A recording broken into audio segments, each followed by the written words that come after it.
soit tu trouves un travail, soit tu pars. J'en ai marre de soutenir une femme comme toi. Les paroles de mon mari ont touché une corde sensible et quelque chose en moi a craqué. Pourquoi devrais-je supporter quelqu'un comme ça? Un homme qui rabaisse les autres pour se sentir supérieur. Je suis mieux sans un homme comme ça. Mon Naomi, j'ai 36 ans et je jongle entre le travail et les tâches ménagères. Je suis illustratrice indépendante, travaillant depuis chez moi. J'ai toujours aimé l'art et j'ai étudié dans une école d'art.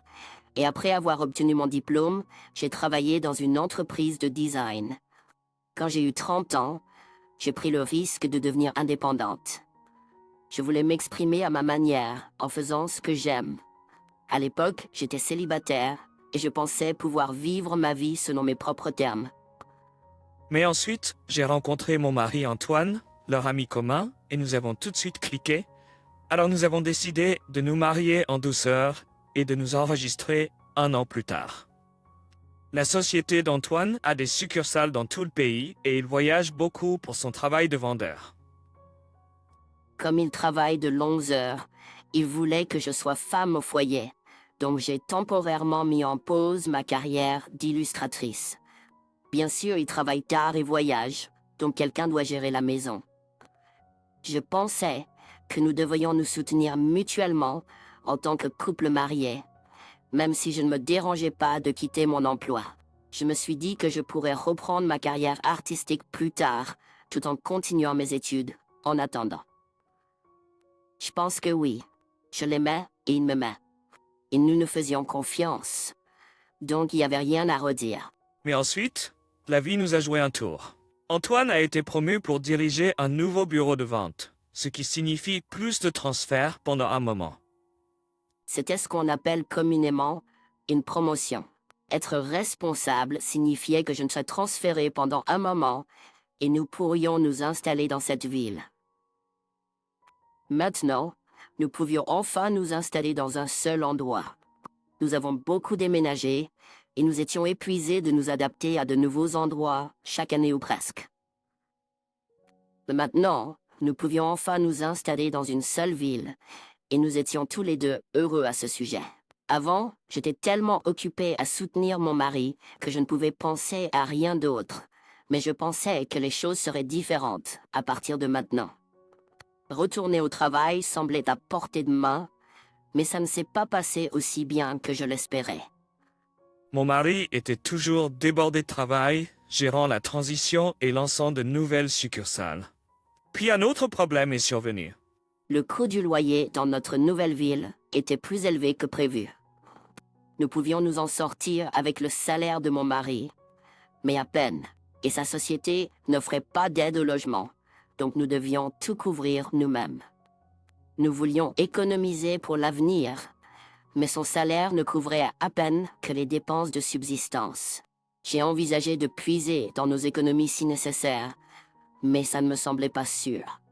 Alors j'ai demandé à mon mari, est-ce que ça irait si je travaillais aussi, à condition que je m'occupe bien de la maison? Il avait l'air hésitant et a finalement dit d'accord. Mais assure-toi de bien t'occuper de la maison. His choice of words fell off, but I've always supported him as a housewife. I thought he must also feel uneasy about the lifestyle changes. I decided not to dwell on it. I finally have a job I like. I was excited to go back to work after all these years. But my husband started to change, and not for the better. What's the deal with this dinner? It's roast chicken, steamed vegetables, chowder, and fruit. This food sucks. Why are you cutting corners when you're home all day? He started to nitpick the meals I prepared, something he never did before.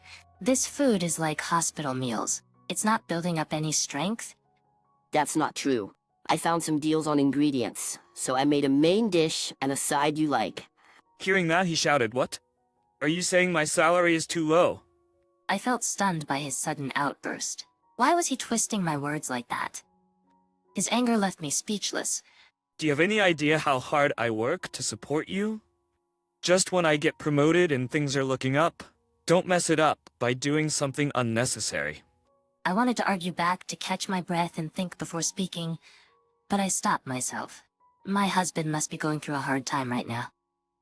He's swamped with the stress of being the one in charge, and the responsibility to protect our family. I'm sorry. I apologize. He must just be tired, I convinced myself. Still, his domineering attitude continued. Hey, are you slacking on cleaning the bathroom? Where's the shirt I was gonna wear today? At least shine my shoes. He never acted like this before we moved. What happened to him? It's like he became a different person, constantly yelling and shouting. Day by day, my distrust for him grew. Balancing housework and my job was harder than I thought. I wanted to sneak in work between house chores, but if I tried to make everything perfect to his standards, housework alone would consume my day. If I tried to meet the deadlines set by my clients, the spare moments I had for chores were nowhere near enough. I've also started working, you know. Son choix de mots s'est éloigné, mais je l'ai toujours soutenu en tant que femme au foyer. Je pensais qu'il devait aussi se sentir mal à l'aise par rapport au changement de mode de vie. J'ai décidé de ne pas y penser. J'ai enfin un travail qui me plaît. J'étais excitée à l'idée de retourner travailler après toutes ces années. Mais mon mari commençait à changer, et pas pour le mieux. Quel est le problème avec ce dîner? C'est du poulet rôti, des légumes vapeur, de la soupe et des fruits. Cette nourriture est nulle. Pourquoi tu rognes sur tout, alors que tu es à la maison toute la journée? Il a commencé à critiquer les repas que je préparais. Quelque chose qu'il n'avait jamais fait avant. Nourriture ressemble à des repas d'hôpital. Ça donne pas de force. Ce n'est pas vrai. Et j'ai trouvé des bons plans sur les ingrédients, alors j'ai fait un plat principal et un accompagnement que tu aimes. En entendant cela, il a crié. Quoi? Tu veux dire que mon salaire est trop bas? J'étais choquée par son soudain éclat. Pourquoi tordait-il mes mots comme ça? Sa colère m'a laissé sans voix. Tu n'as aucune idée du dur travail que je fais pour te soutenir? Juste au moment où j'ai été promu et que les choses s'améliorent, ne gâche pas tout en faisant quelque chose de superflu. Je voulais argumenter, reprendre mon souffle et réfléchir avant de parler, mais je me suis arrêtée. Mon mari doit traverser une période difficile en ce moment. Il est submergé par le stress d'être celui qui est en charge et la responsabilité de protéger notre famille. Je suis désolée, je m'excuse. Il doit juste être fatigué, je me suis convaincue. Pourtant, son attitude dominante a continué. Eh, tu te relâches dans le nettoyage de la salle de bain? Où est la chemise que je voulais porter aujourd'hui? Au moins, fais briller mes chaussures. Il n'a jamais agi comme ça avant que nous déménagions. Qu'est-ce qui lui est arrivé? On dirait qu'il est devenu une autre personne, criant et hurlant constamment. De jour en jour, ma méfiance envers lui grandissait. Équilibrer les tâches ménagères et mon travail était plus difficile que je ne le pensais. Je voulais travailler en cachette, entre les tâches ménagères, mais si j'essayais de tout rendre parfait selon ses normes, les tâches ménagères seules occuperaient ma journée. Si j'essayais de respecter les délais fixés par mes clients, les moments libres que j'avais pour les tâches ménagères étaient loin d'être suffisants. J'ai aussi commencé à travailler, tu sais. Can't you help a bit with the chores? I suggested. I apologize. It's because you're busy with your worthless job that the housework is suffering. Just quit. Don't get cocky just because you work from home. You're not even making much. And you acting so high and mighty even though you're just a housewife. Being disparaged as just a housewife became his go-to insult. According to him, I was still a housewife, even if I was working. What twisted logic? I didn't get it. I wasn't making much.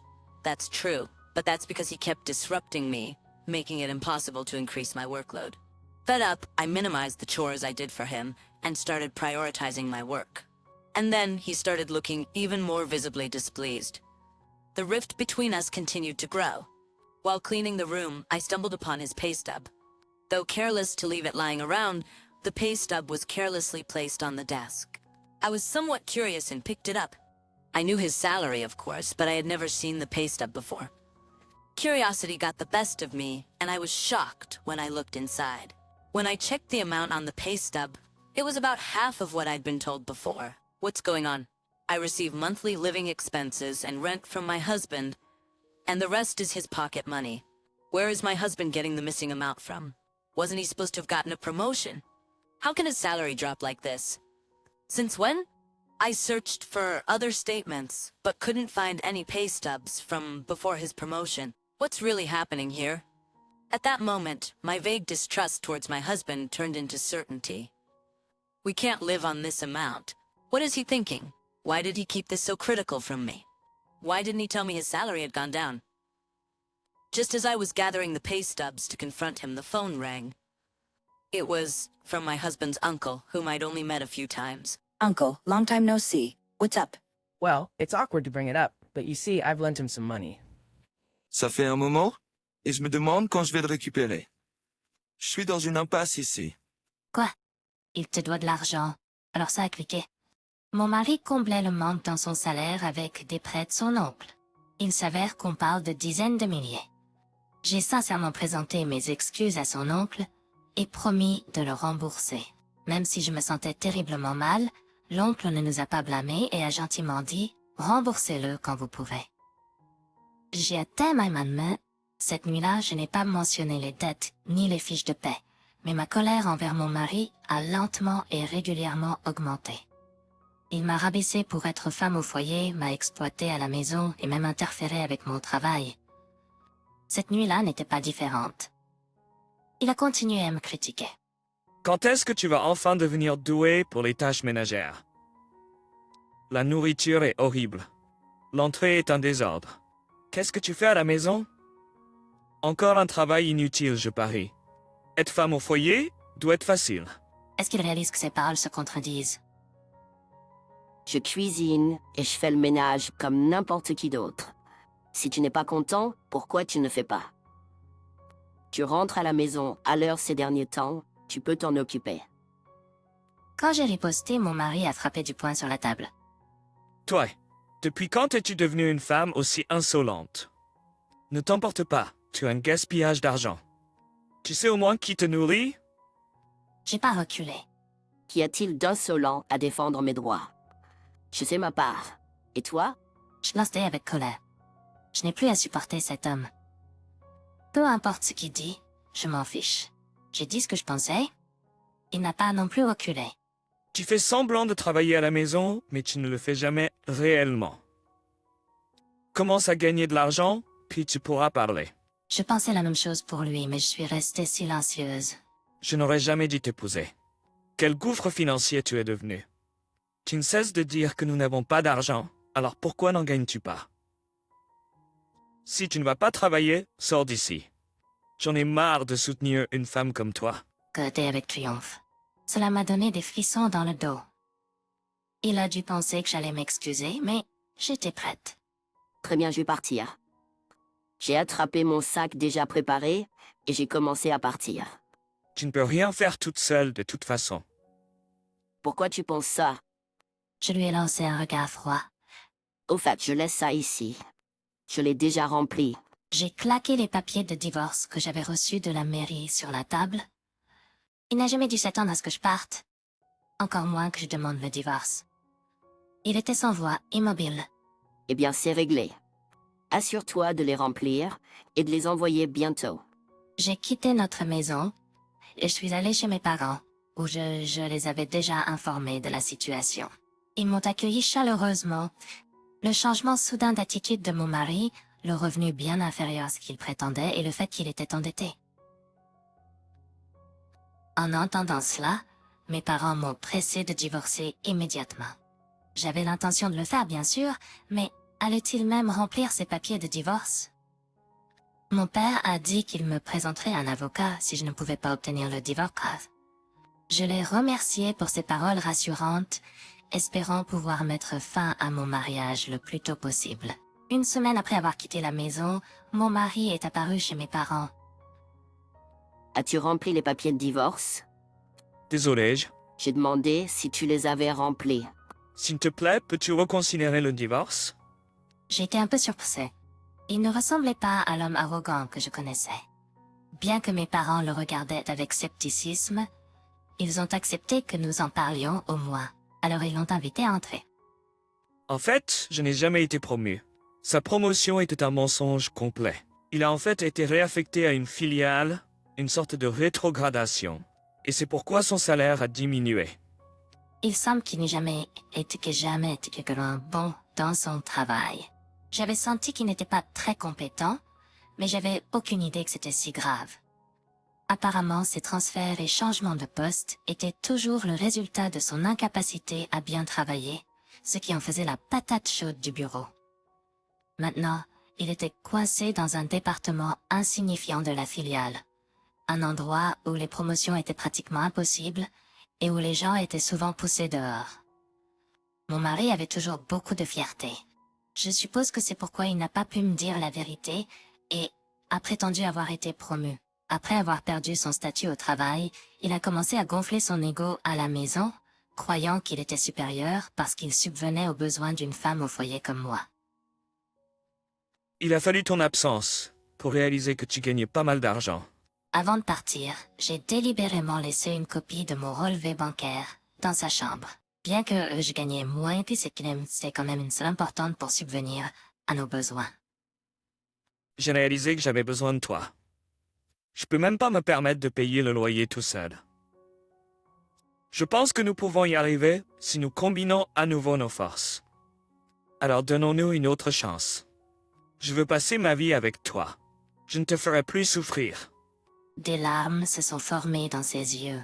Sentant une indifférence totale, je l'ai ignoré. Si tu ne peux pas te permettre de payer le loyer, alors déménage. Tu peux trouver des endroits moins chers si tu es seul. Et qu'en est-il de la dette de ton oncle? Tu dois la rembourser, non? Quand j'ai dit ça, ses yeux se sont écarquillés. Comment le savais-tu? Il essayait toujours de cacher ses dettes et de repartir à zéro. On ne peut tout simplement pas raisonner avec certaines personnes. Je comprends que tu t'en sortais en empruntant à ton oncle. Mais si on parle de repartir à zéro, ne devrais-tu pas mettre toutes les cartes sur table? Mon père a pris la parole après que j'ai parlé. Tu as été tellement malhonnête. Je n'arrive pas à imaginer te laisser avoir la garde de notre fille. Qu'avais-tu prévu de faire avec cette dette sans lui en parler? Mon mari n'a pas dit un mot après le commentaire de mon père. J'ai continué en insistant sur le sujet.